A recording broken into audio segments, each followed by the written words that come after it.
우리 함께 먼저 지도 좀 보여주세요. 지도의 왼쪽 상단을 보시면 버가모라는 도시가 있는데 이제는 베르가모라고 불리고 있는 도시입니다. 여기가 지금 터키 있는 그쪽 지역이에요. 그래서 오늘은 이곳 이 버가모 교에 대해서 좀 살펴보려고 합니다. 그럼 다음 페이지 보세요. 영화 이거 트로이 보신 적 있나요? 그리스의 영웅 아킬레스가 트로이의 왕자 헥토르와 전쟁을 하게 됩니다. 처음에는 견고한 트로이 성으로 인해서 아킬레스가 고전을 면치 못하다가 그 유명한 트로이 목마 작전을 통해서 이 트로이를 함락시키게 되어집니다. 그리고 그리스군은 헥토르의 부인이었던 안드로마케를 전리품으로 끌고 와서는 아킬레스의 아들이었던 네오포 톨레모스, 이름도 힘드네. 중요한 건 아니니까 아무튼 네오포 톨레레모스와 결혼을 시킵니다. 이 둘 사이에서 4명의 아들이 나오게 되는데 그 중에 한 아들의 이름이 페르가모스로 지금 이 버가모의 전신이 되는 페르가몬을 세운 사람입니다. 이 페르가몬은 페르시아 그리고 알렉산더의 영향을 차례대로 겹치면서 독립된 왕국으로 성장했다가 BC 133년에 마지막 왕이 로마에게 모든 것을 넘기고 죽으면서 로마의 속주가 되게 됩니다. 이 버가모는 의료의 도시로 굉장히 유명했는데 의학의 신이었던 아스클레오피오닌을 섬기는 신전이 있었습니다. 신전 사진 좀 보여주세요. 지금도 그 터가 남아져 있어요. 가보면 이 신전은 단순히 신에게 예배만 드리는 것이 아니라, 그러니까 신에게 제사만 드렸던 것이 아니라 유명한 의사들이 모여서 병자들을 고쳐주기도 하고 또 후배들을 양성하는 의학 교육이 활발하게 이루어졌던 곳입니다. 그러니까 일종의 의학대학이고 병원, 대학병원 같은 역할을 했던 곳입니다. 그 유명한 히포크라테스가 바로 이곳 출신입니다.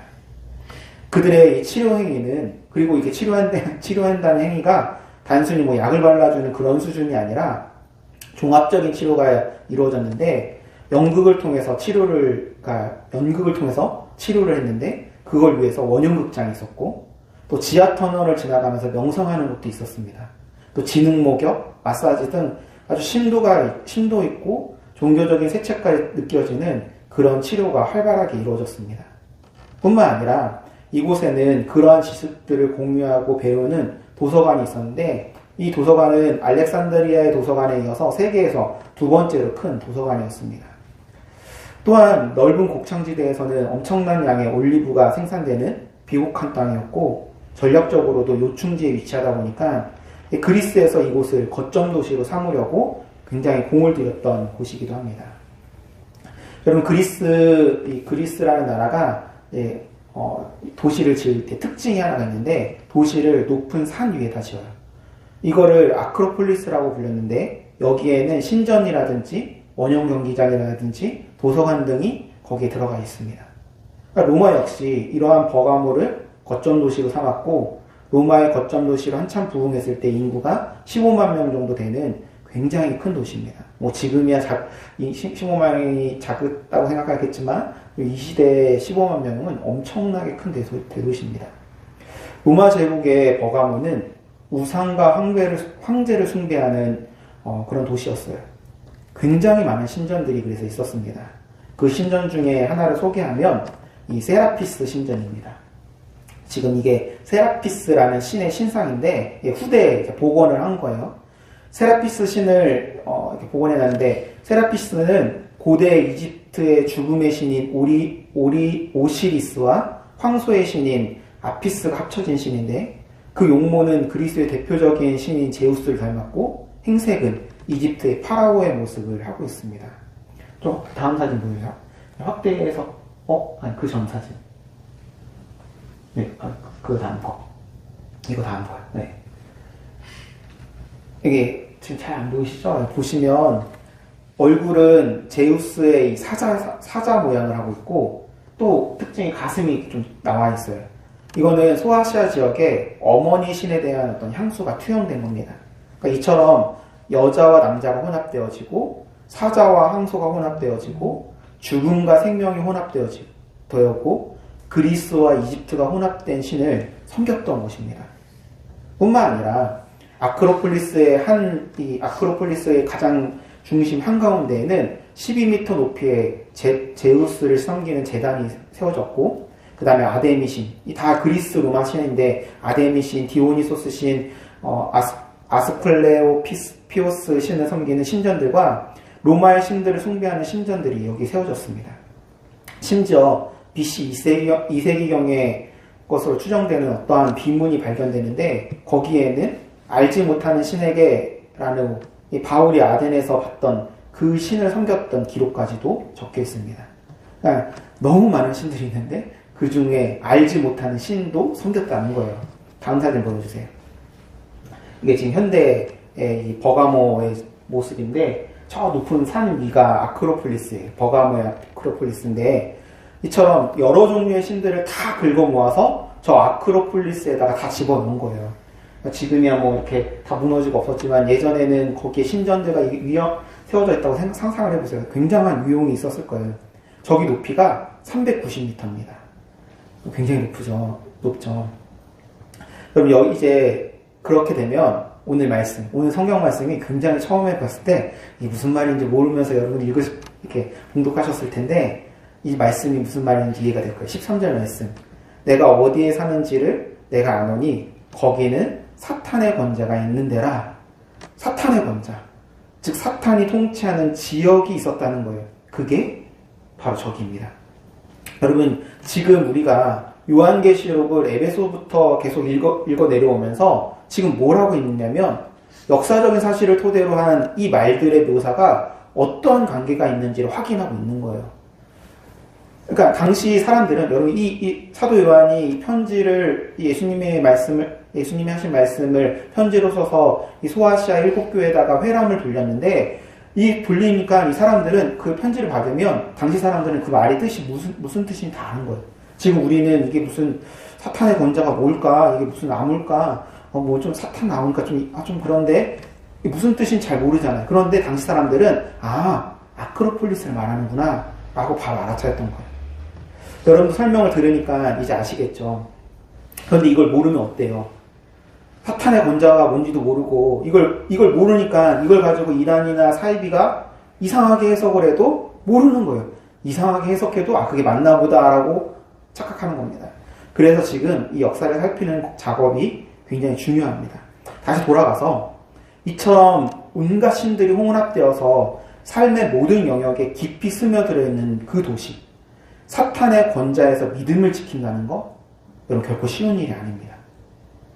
그러니까 지금 이 도시는 이걸로 돌아가는 도시예요. 모든 거, 삶의 모든 영역, 먹는 거, 입는 거, 문화, 노래, 그냥 어떤 행동들, 모든 것들이 이 영향력 아래에 있는 도시였단 말이에요. 그 도시 속에서 여러분 믿음을 지킨다는 거, 여러분 쉽지가 않습니다. 그곳에서 믿음을 지킨다는 것은 영적인 전쟁인 동시에 실제적 삶에서 이루어지는 치열한 싸움이었던 거예요. 버가모 교회는 바로 그런 곳에서 그런 싸움을 싸워내면서 믿음을 잘 지켜온 교회였다는 거예요. 주님이 언급한 사람 중에 안디바라는 사람이 등장합니다. 13절 말씀 뒤에 보시면, 내가 내 이름을 굳게 잡아서 내 충성된 증인 안디바가 너희 가운데 곧 사탄이 사는 곳에서 아크로폴리스에서 죽임을 당할 때에도 나를 믿는 믿음을 접어지지 아니하였도다. 그럼 전승에 의하면 안디바는 버가모 교회 2대 감독이었어요. 지금으로 얘기하면 두 번째 담임 목사였다는 거예요. 그런 그가 아크로폴리스 신전들 가운데서 순교를 당한 겁니다. 안디바뿐만이겠어요? 안디바뿐만이 아니라 버가모의 많은 성도들도 함께 순교를 당하게 됩니다. 이처럼 버가모 교회는 믿음을 지킨 교회였고 순교의 피가 흐르는 교회였습니다. 주님이 그걸 또 칭찬하셔요. 야, 너희들 정말 놀라운 교회다. 이렇게 치열하게 문화, 종교 모든 영역에서 이미 완벽하게 사탄의 도시, 하나님이 아닌 다른 것들에 의해서 지배되는 그 도시에서 믿음을 지켰구나. 여러분 정말 놀라운 교회죠? 네, 우리 신앙이랑 비교해보세요. 과연 나는 그런 믿음이 있는가? 예수 그리스도를 위해서 그렇게 어려움을 당하고 고통을 당하고 손해를 보고 심지어 죽임까지 당할 수 있는가? 좀 더 여러분에게 체감이 되게 바꿔서 물어볼까요? 예수 믿는다는 이유로 왕따를 당해요. 예수 믿는다는 이유로 상점에서 물건을 살 수가 없어요. 예수 믿는다는 이유로 직장에서 쫓겨나고, 예수 믿는다는 이유로 병원에서 치료를 거부해요. 예수 믿는다는 이유로 다른 사람이 나와 내 가족에게 해를 끼쳐도 누구도 상관하지 않고, 예수 믿는다는 이유로 살인자들과 같은 중범죄자 취급을 당하게 됩니다. 내가 그렇게 당하는 건 상관없을지 모르겠지만, 내가 예수 믿는다는 이유로 내 아내가, 내 사랑하는 자녀가 그런 일을 당해요. 자, 예수 믿을 수 있겠습니까? 버가모교회 성도들은 그럼에도 예수를 믿었다는 거예요. 이제 여러분 놀랍죠? AD 313년 밀라노 칙령회에서 기독교는 로마가 공인한 종교가 됩니다. 그리고 380년에 데살로니가 칙령회에서 기독교는 로마 제국의 국교가 되어지게 돼요. 이때부터 이방 종교의 신전들은 다 폐기되었고, 당연히 버가모에 있는 신전도 폐기되었습니다. 그리고 그 위에 교회가 세워져요. 사진 보여주시죠. 이 세라피스 위에 세워진 교회의 사진인데, 사진을 보시면 이게 앞서 봤던 세라피스 신전을 개조한 그런 교회예요. 뭐 지금은 뼈대만 남아있지만 어마어마한 크기의 어마어마한 크기의 교회였다는 거 여러분 보이시죠? 엄청납니다. 그 엄청난 박해 앞에서도 굴복하지 않고 믿음을 지켜서 이룬 승리의 영광입니다. 여러분, 이 정도면 완벽한 교회 아닙니까? 칭찬받고 끝나야 되는 교회 아니에요. 그런데 여러분, 이 교회에 문제가 있었다는 거예요. 버가모 교회는 주님으로부터 칭찬받았으면서 동시에 책망을 받았던 교회 중에 하나입니다. 14절에서 16절 말씀 보시면, 그러나 내게 두어 가지 책망할 것이 있나니 거기 내게 발람의 교훈을 지키는 자들이 있도다. 발람이 발락을 가르쳐 이스라엘 자손에게 걸림돌을 놓아 우상의 재물을 먹게 하였고 또 행음하게 하였느니라. 이와 같이 내게도 니골라당의 교훈을 지키는 자들이 있도다. 그러므로 회개하라. 말씀의 뜻을 아는 뜻 모르는 뜻 하시죠. 역사적인 배경과 흐름을 보시면 무슨 뜻인지 다 아는 얘기들입니다.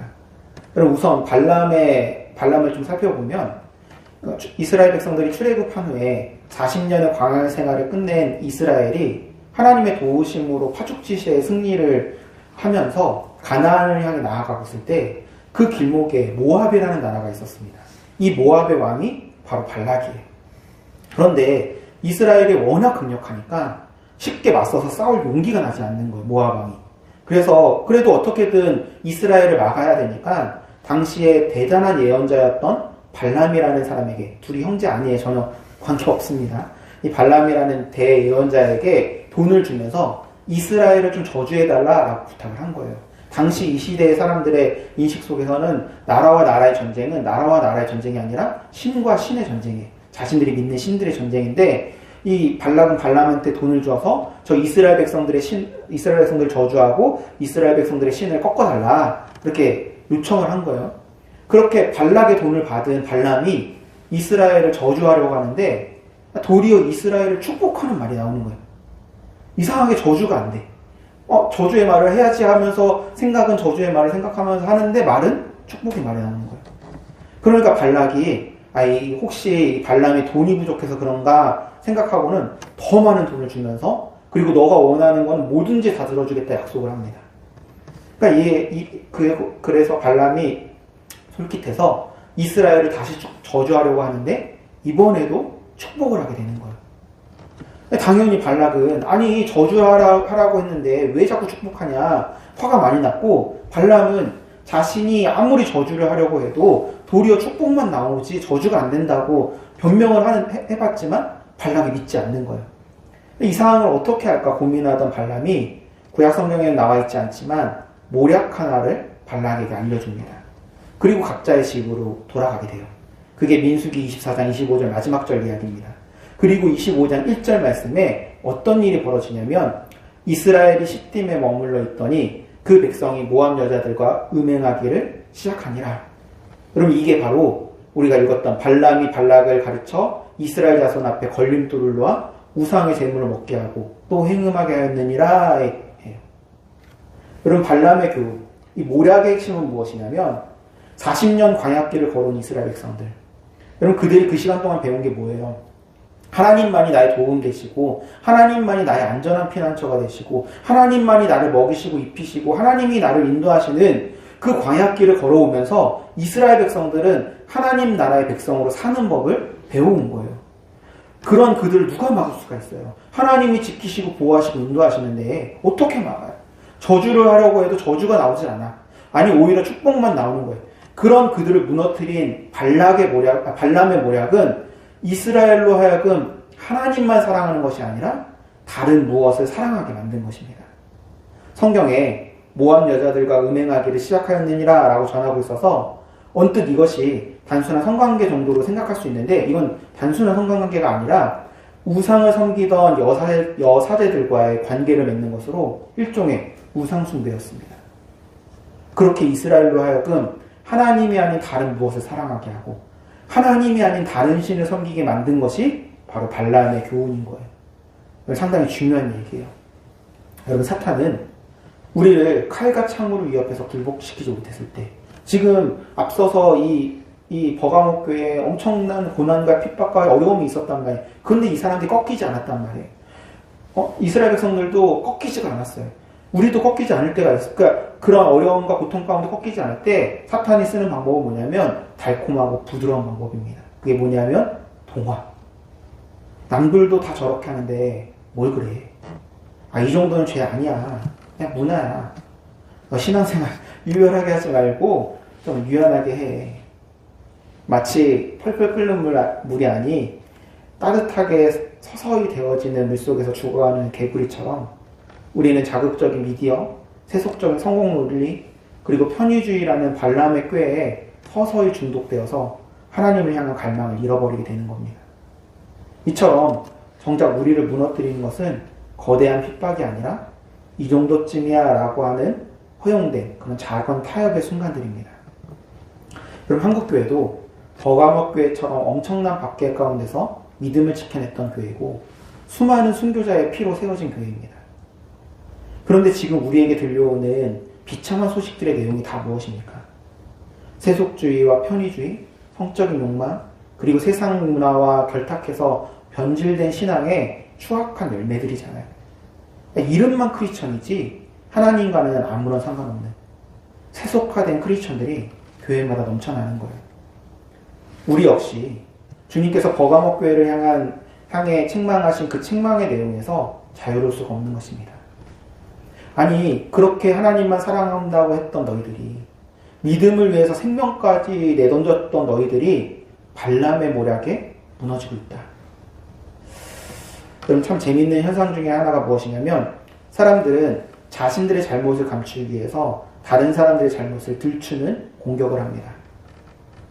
그렇게 함으로써 자신이 의로워 보이는 거예요. 남의 잘못을 들춰서 내가 의로워 보이는 거예요.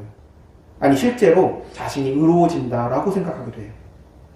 그래서 여러분, 교회가 뭐 하는 줄 아세요? 이단 문제 열심히 내는 거예요. 열심히 싸워요. 근데 여러분, 신천지, 구원파, 통일교, 사실 이거 안 중요해요. 이게 중요한 게 아니라 지금 내가 어떻게 살고 있느냐. 나는 하나님 앞에서 어떤 존재냐.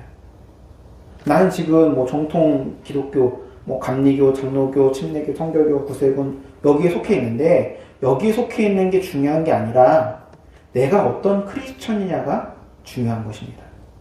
내가 이미 세속화되고 내가 음란하고 더러운 것을 즐기고 있고 그러면서 이단을 얘기해요.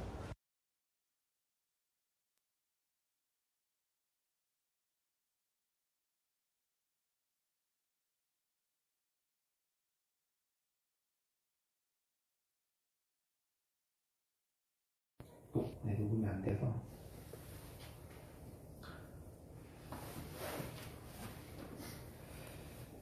이단 반대 집회를 먼저 해야 되는 게 아니라 우리의 회개 집회가 더 시급하고 더 중요합니다. 여러분, 발람의 교훈이라는 게 그거예요. 눈에 보이는 선명한 무엇인가에 대해서는 거절하는 것처럼 보이지만 사실은 우리가 썩어 들어가고 있는 거예요.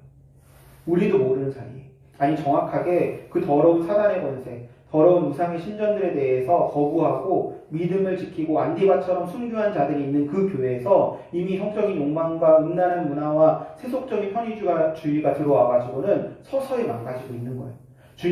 지금 주님께서 이것을 책망하고 있는 것입니다. 여러분, 더 중요한 것은 에베소 교회나 이미 앞서 얘기했던 서문화 교회처럼 이 일이 지금 당장 벌어진 일이 아니에요. 그러니까 편지가, 지금 우리가 읽은 성경이 쓰여졌던, 이 편지가 쓰여졌던 시기가 AD 90년경에는 약간의 조짐만 보였을 뿐이지 100년 뒤, 200년 후에 벌어진 일입니다. 그러한 미래를 주님께서 예언하고 있는 거예요. 너희들 조심해야 된다. 버가마 교회를 향한 책망을 들으면서 목사님, 저는 아니에요. 저는 여전히 하나님을 사랑하고 순전한 믿음을 지키고 있습니다. 이 편지가 전해졌을 때 버가모 교회도 그랬다고요. 그렇게 순전한 모습으로 하나님 사랑하고 믿음을 지키고 있었다고요. 그런 교회를 향해서 주님께서 책망하시며 경고하시는 거예요. 너희도 조심해야 된다. 여기 발람의 교훈과 함께 등장하는 것이 니골라당입니다. 여러분, 니골라당에 대해서는 지난 시간에 살펴봤던 폴리캅의 제자 이레네우스가 쓴 이단 논박에도 나오는데, 사도 요한과 적대적인 관계를 가지고 싸웠던 영지주의자 케린투스를 따르는 한 분파입니다. 이 케린투스가 무엇을 주장했냐면, 가장 기본이 되는 핵심 개념은 육체는 악하고 영은 선하다입니다.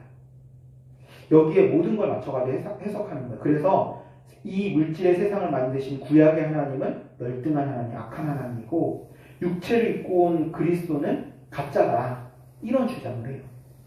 오늘 말씀과 맞물려 있는 이 네 중요한 주장은 육은 약하고 영은 선하기 때문에 우리가 육적으로 구원을 받는 지식을 갖고 있다면, 우리가 영적으로 구원을 받는 지식을 갖고 있다면 육은 아무런 상관이 없다는 거예요. 율법 무용론입니다. 쉽게 얘기해서 이런 거예요. 세상에서 세상 문화 다 즐기고 세상 사랑하고 세상 방식 따르고 세상의 것들 먹고 마시고 그렇게 육체적인 것들을 따르고 한다 할지라도 우리의 영적인 구원에는 방해가 되지 않는다는 거예요. 편의주의적 혼합주의를 만들어낸 것입니다. 니골라당의 이런 주장과 발람의 교훈이 섞여서 버가모 교회 사람들은 나중에 자유롭게 우상의 재물들을 먹고 행음하고 더러운 일을 마음대로 하고 편의주의적으로 세상과 합력하고 그냥 세상 문화, 자신들이 살아가는 그 문화 속에 그냥 들어가 버리는, 그러면서 우리의 정신세계만, 우리의 영적인 것만 훼손되지 않으면 된다, 이런 잘못된 논리를 편 것입니다. 여러분, 이게 우리의 오늘의 우리의 문제 아닙니까? 여러분, 골리앗을 무너뜨린 다윗이 무너진 것은 연약한 바세바 때문이 아니라 자신 안에 있는 성적인 욕망 때문이었습니다. 발람과 니골라당의 교훈의 핵심은 우리의 내면을 건드리는 거예요. 우리의 욕망을 자극했어요. 그리고 그러한 내면의 욕망을 자연스러운 것이라고 얘기했어요.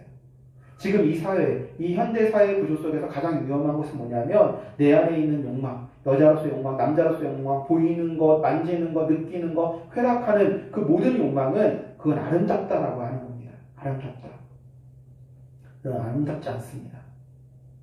그런데 그렇게 가르치는 거예요. 영적인 구원을 받은 우리에게 현상적인 죄악은 그렇게 문제가 되지 않는다. 여기에 슬그머니 자신을 내어주고 우리의 생각과 의도마저 무너져 내리기 시작하는 거예요. 여러분, 육체의 무너짐은, 그러니까 우리가 행동의 어떤 죄로 나아가는 것은 알고 보면 생각의 무너짐, 세계관의 변질에서 나오는 것입니다. 그럼 여러분, 이 문제를 어떻게 해결할 수 있을까? 주님께서 이렇게 말씀하셨어요. 누구든지 나를 따라오려거든 자기를 부인하고 자기 십자가를 지고 나를 따를 것이니라. 여러분, 여기서 자기를 부인하고는 내면적인 결정을 말하는 것이고, 자기 십자가를 지고라고 하는 것은 육체적인 결정을 말하는 것입니다. 좀 더 쉽게 얘기하면 하나님의 말씀대로 살아가는 실제적 삶을 말하는 거예요. 언뜻 생각하기에 그러면 자기 십자가를 지는 것이 더 어려워 보이죠. 하나님 말씀대로 실제로 살아야 되니까. 그런데 여러분, 이 자기 십자가를 지고는 그 앞에 자기를 부인하고가 이루어지면 자연스럽게 따라오는 거예요. 그럼 자기를 부인한다는 게 뭘까요? 이스라엘이 광야에서 배웠던 거, 내 힘, 내 능력, 내 재산, 내 인맥, 세상에서 다른 무엇이 아닌 오로지 하나님께 소망이 있음을 깨닫는 것입니다. 그럼 그걸 어떻게 깨달을까요? 공부하면 깨달아질까요? 우리가 그렇게 믿는다고 다짐하면 되는 걸까요? 나는 세상의 것을 사랑하지 않겠다, 이렇게 이를 악물고 결심하면 되는 것입니까? 여러분 그게 안 됩니다. 만약에 우리의 의지와 결심으로 이것이 된다면 이스라엘 백성도 안 무너졌어요. 무려 40년을 광야길을 걸어왔던 사람들이에요. 결코 의지가 부족한 사람들이 아니었음에도 불구하고 그들이 무너졌습니다. 여러분 자기 부인은 내 의지로 나를 꺾는 것이 아닙니다. 하나님의 은혜가 나를 얼마나 깊이 붙들고 있는지를 경험할 때, 하나님의 사랑이 얼마나 큰지를 내가 경험할 때, 그때 비로소 세상의 것들이 빛을 잃기 시작하는 것입니다. 광야에서 만나를 먹고 반석에서 물을 마시고 구름 기둥과 불 기둥으로 인도받았던 그 경험, 하나님이 나의 전부가 되시는 그 은혜의 기억이 이스라엘을 지탱했던 힘이었습니다. 그 은혜를 잊어버렸을 때 그들이 무너진 거예요. 여러분 제가 계속 강조하는 얘기처럼 순서가 중요해요. 먼저 은혜를 깨닫는 겁니다. 내가 얼마나 사랑받고 있는지, 하나님이 나를 위해서 얼마나 큰 일을 하고 있는지를 먼저 경험하는 것입니다. 그 은혜가 나를 변화시키는 거예요.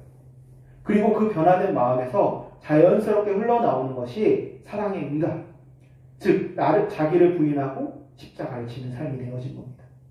여러분 감사한 것은 하나님께서 우리를 그 은혜의 자리로 끊임없이 쫓아오고 계시다는 것입니다.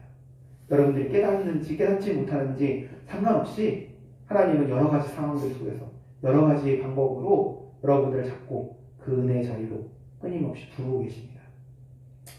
주님이 편지를 이렇게 마무리합니다. 만약에 이런 일을 하지 아니하면 너희들이 이렇게 두면 반드시 너희들은 무너지게 될 것이고 세상의 사탄 더러운 것에 포로된 자로 살 수밖에 없을 것이라는 뉘앙스의 말씀하시면서 이렇게 얘기합니다. 그러므로 회개하라. 그러하지 아니하면 내가 내게 속히 가서 내 입의 검으로 그들과 싸우리라. 버가모 교회도 결국에는 무너졌고 사라지게 됩니다. 지금 현재는 이슬람의 지배를 받고 있기 때문에 교회들은 전부 다 사라졌고 폐허가 되었어요. 죽음마저 감내하던 믿음, 그 기가 막힌 가장 아름다움이 무너졌던 가장 근본적인 이유는 무엇이냐? 타협이었고 혼합주의 그리고 편의주의를 따른 것입니다. 그럼 오늘 우리가 지금 잘 모이고 잘 되고 모든 것이 문제가 없다고 문제가 없는 것이 아닙니다. 여러분들이 어떤 존재로 어떻게 변해야 될지 모릅니다. 저 역시 이 유혹 앞에 서 있는 사람입니다.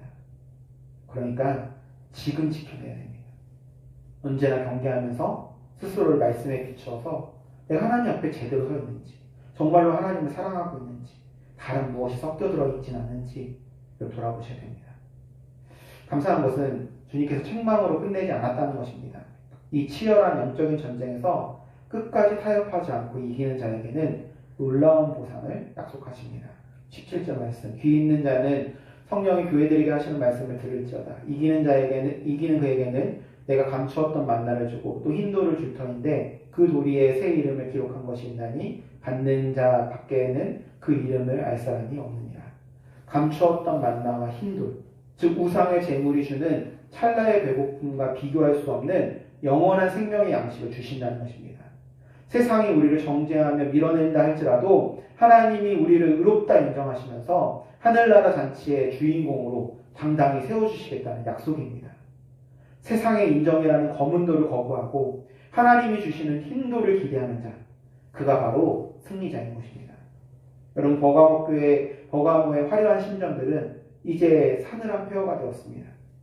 하지만 그곳에서 죽음마저 감내했던 안디바의 믿음은 오늘 이 자리에도 살아있습니다. 여러분 일상의 순교는 거창한 것이 아닙니다. 오늘 여러분의 삶의 현장에서 세상의 유혹을 거절하며 말씀을 선택한다면 여러분이 바로 이 시대의 안디바가 되는 것입니다. 그런데 여러분 그 선택을 가능하게 하는 것은 우리의 굳센 의지가 아닙니다. 주님께서 감추었던 만나를 주시겠다라고 하셨던 광야에서 이스라엘을 먹이셨던 바로 그 하나님이 오늘 우리에게도 생명의 양식을 주시겠다는 것입니다. 흰돌에 새 이름을 기록하겠다. 세상이 나를 어떻게 부르든지 세상이 나를 어떻게 바라보든지 하나님은 나를 당신의 이름으로 불러주시겠다는 것입니다. 여러분 이 약속이 먼저입니다. 이 은혜가 먼저 우리에게 온 것입니다. 즉 우리가 타협하지 않아서 받는 보상이 아니라 이 은혜가 우리로 더 이상 세상의 것에 끌려가지 않게 하는 것입니다. 사랑하는 성도 여러분, 우리를 무너뜨리려 하는 수많은 발람의 꾀 앞에서 주님이 먼저 우리와 함께 싸우고 계십니다. 여러분 그 주님의 손을 붙으시기 간절히 바랍니다. 그 은혜 안에 거하시기를 간절히 소망합니다. 하나님의 은혜가 여러분들을 끝까지 지켜주실 것입니다.